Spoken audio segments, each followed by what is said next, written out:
وما أرسلناك إلا رحمة للعالمين مجھے کن سے کر تو قریب تر، مجھے کن سے کر تو قریب تر، مجھے اپنے در کی گدائی دے، مجھے اس جہاں سے غرض نہیں، مجھے اس جہاں کی رسائی دے،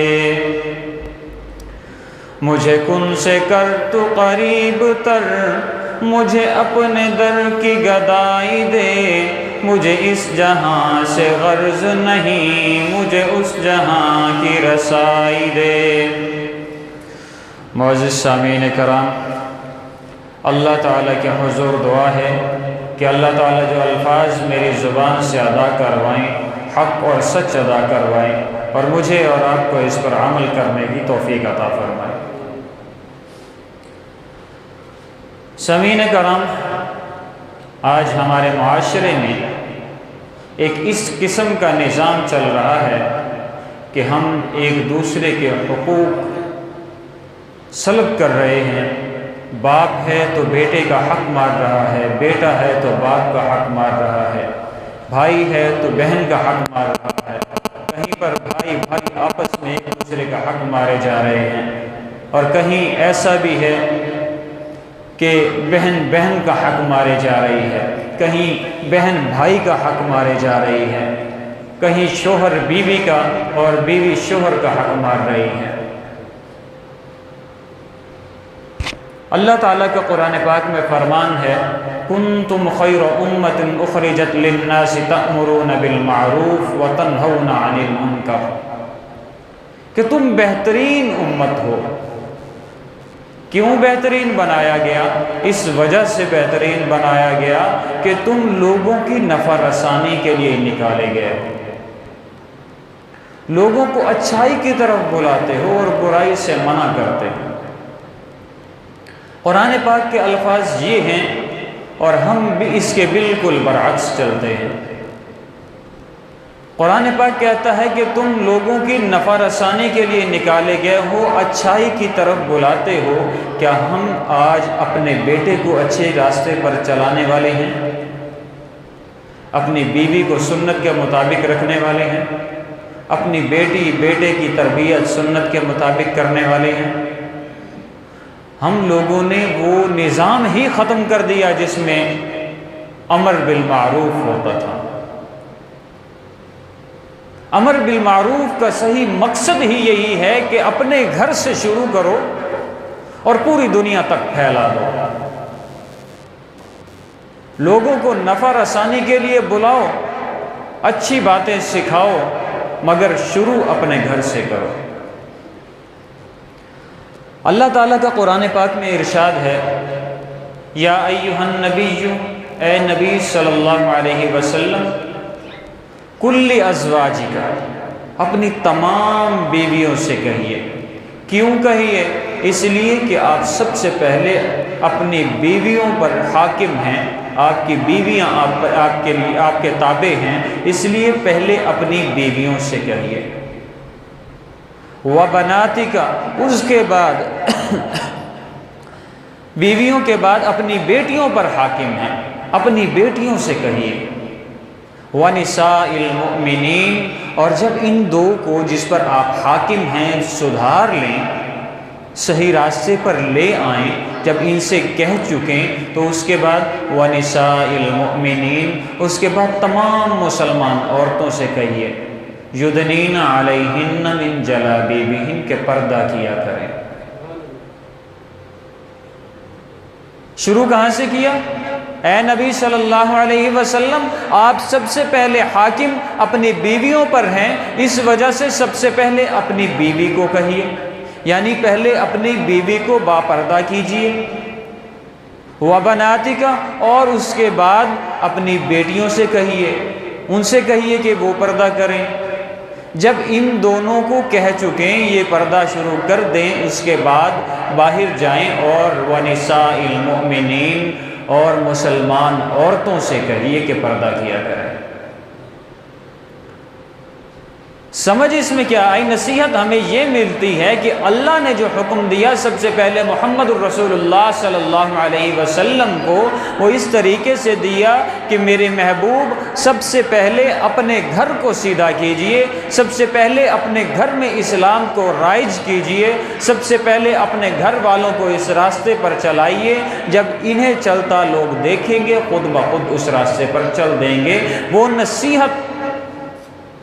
وہ نصیحت جس پر خود عمل نہیں کیا جاتا، کسی دوسرے کو اگر ہم کریں تو ذرہ برابر بھی اثر نہیں ہوگا۔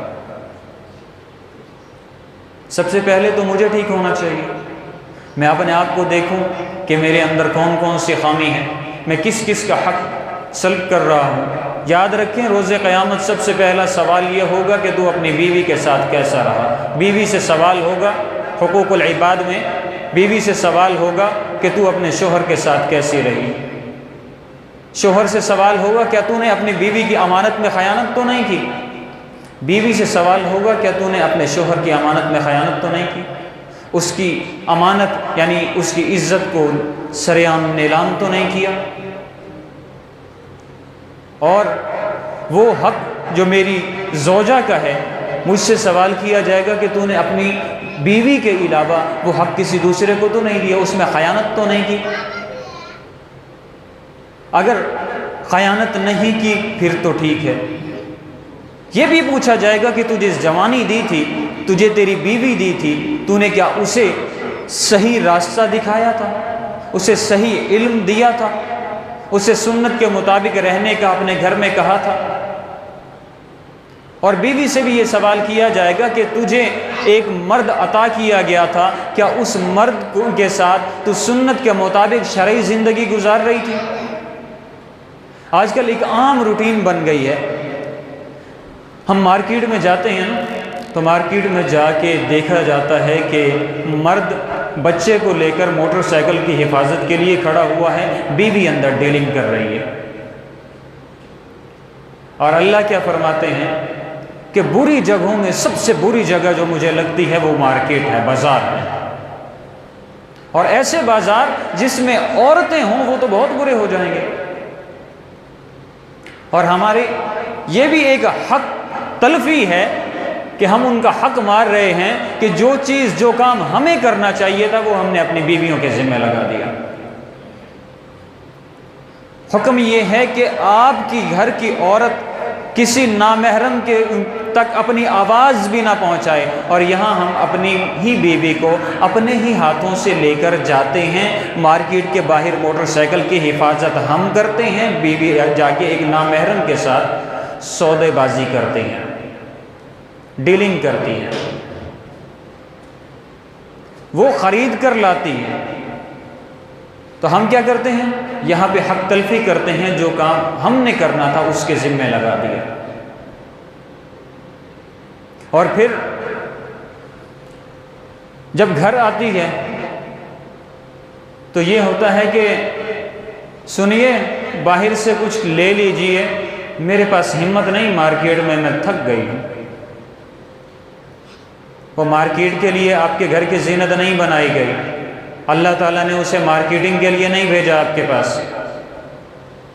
اللہ نے آپ کی گھر کی زینت اس وجہ سے بنایا کہ اپنے گھر کی ملکہ بنا کر اپنی بیوی کو رکھو اور خود بادشاہ بن کر رہو۔ یہاں تو نظام ہی ہمارا الٹ گیا ہے۔ ہمارے گھر کی عورتیں ملکہ تو بننے کا سوچتی ہیں، مگر اپنے شوہر کو اپنا غلام بنا کر رکھنا چاہتے ہیں۔ اور یاد رکھیں کہ کبھی بھی غلام کی بیوی ملکہ نہیں ہو سکتی، کبھی بھی نوکر کی بیوی ملکہ نہیں ہو سکتی۔ غلام کی بیوی ہے تو وہ غلام ہی رہے گی، نوکر کی بیوی ہے تو وہ نوکرانی کہلائے گی، ملکہ نہیں کہلائے گی۔ اور ایک اور حق جو زیادہ تر ہمارے گھروں میں ایک رواج ہے کہ ہم اپنی بیٹیوں کا حق مارتے ہیں۔ کس طریقے سے؟ قرآن حکم دیتا ہے کہ بیٹی سے بھی پوچھ کر اس کا رشتہ کیا جائے۔ بیٹی کو بھی حکم ہے کہ وہ اگر چاہے تو فلاں بن فلاں کے ساتھ نکاح کرے، اگر نہ چاہے تو نہ کرے۔ جب نکاح کے لیے لے کر جاتے ہیں نکاح رجسٹرار ایک رجسٹر بھیجتا ہے اندر کے اس پر سائن کر کے دیا جائیں، حجاب قبول ہوتا ہے، فلاں بن فلاں کے ساتھ اتنے حق مہر کے عوض فلاں فلاں شرائط پر کیا آپ کو فلاں شخص قبول ہے؟ یہ سوال کیوں کیا گیا؟ اگر اس کی مرضی ہے تو وہ کہے گی قبول ہے، اور اگر اس کی مرضی نہیں تو وہ انکار کر دے گی۔ یہ اللہ نے اسے حکم دیا ہے، اس کے لیے راہ ہموار کی ہے۔ مگر ہم لوگوں نے اپنی انا کا جال ایسا بچھایا ہے کہ اگر کوئی بیٹی یہ کہہ دے کہ میں فلاں بن فلاں کے ساتھ رشتہ نہیں کرتی، میں فلاں بن فلاں کے ساتھ نکاح نہیں کرتی، تو ہم زبردستی کرواتے ہیں کہ کیا تو ہماری ناک کٹوانا چاہتی ہے؟ یہ بھی اپنی بیٹی کا حق مارنا ہے۔ اللہ تو حکم دے رہا ہے، اللہ آزادی دے رہا ہے، میں باندھ کے بٹھا رہا ہوں۔ اللہ نے تو آزادی دی ہے، بیٹے کو بھی بیٹی کو بھی۔ بیٹے کے معاملے میں جب ہم آتے ہیں تو ہم کہتے ہیں کہ بیٹا فلاں جگہ تیرا رشتہ کر دیں، بیٹا کہتا ہے نہیں ابا جی میں وہاں نہیں کرنا چاہتا، نہیں اماں جی میں وہاں نہیں کرنا چاہتا، میں تو فلاں کے ساتھ کرنا چاہتا ہوں۔ پھر آپس میں بیٹھ کر ڈسکس کریں گے، شادی وہاں کریں گے جہاں بیٹا چاہے گا۔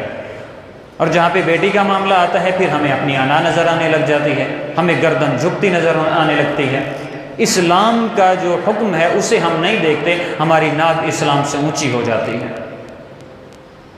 ہمیں احکام شریعہ اس وقت نظر نہیں آتے، اس وقت ہمیں یہ نظر آتا ہے کہ خاندان کیا کہے گا، رشتہ دار کیا کہیں گے، لوگ کیا کہیں گے کہ اس کی بیٹی نے، اس نے اپنی بیٹی سے پوچھ کے اس کا رشتہ کیا۔ اسلام تو اس قسم کی کوئی سختی نہیں برتتا، اسلام تو اتنا آسان دین ہے۔ یقین کریں کہ اگر اسلام کو پڑھیں، اسلام کی تاریخ کو پڑھیں تو کہیں بھی آپ کو ایک کانٹا چبانے تک کی تکلیف محسوس نہیں ہوگی، اور ہم تلوار لے کر کھڑے ہیں۔ یہ تو وہ بات ہو گئی کہ ایک شخص کافر تھا، اس کے پاس دوسرا گیا، تلوار نکالی اور کہا پڑھ کلمہ ورنہ تیرا سر قلم کر دوں گا۔ اس نے فوراً کہا لا الہ الا اللہ محمد رسول اللہ، جیسے ہی اس نے پیٹھ پھیری وہ واپس اپنے عقیدے پر آ گیا۔ ایسے کلمہ پڑھانے سے، ایسے سختی کر کے اسلام اور اسلام کے احکامات پہ چلانے سے یقین رکھیں، قسم لے لیں کہ کسی کو آپ راہ راست پر نہیں لا سکتے۔ آپ جیسے پیٹھ پھیریں گے وہ حقوق العباد میں کمی کرے گا، آپ جیسے پیٹھ پھیریں گے وہ آپ کے حقوق بھی سلب کرے گا، اپنی زندگی کو بھی برباد کر لے گا، آخرت کو بھی برباد کر لے گا۔ اس لیے کوشش کریں کہ اسلام کے مطابق ہماری زندگی ہو، اسلام کے مطابق ہماری موت ہو، اور موت اسلام کے مطابق ایمان پر تب ہوگی جب اسلام کے مطابق، شریعت کے مطابق اپنے زندگی کو گزاریں گے۔ اللہ تعالیٰ مجھے اور آپ کو اسلام کو سمجھنے اور اس پر عمل کرنے کی توفیق عطا فرمائے۔ وآخر دعوانا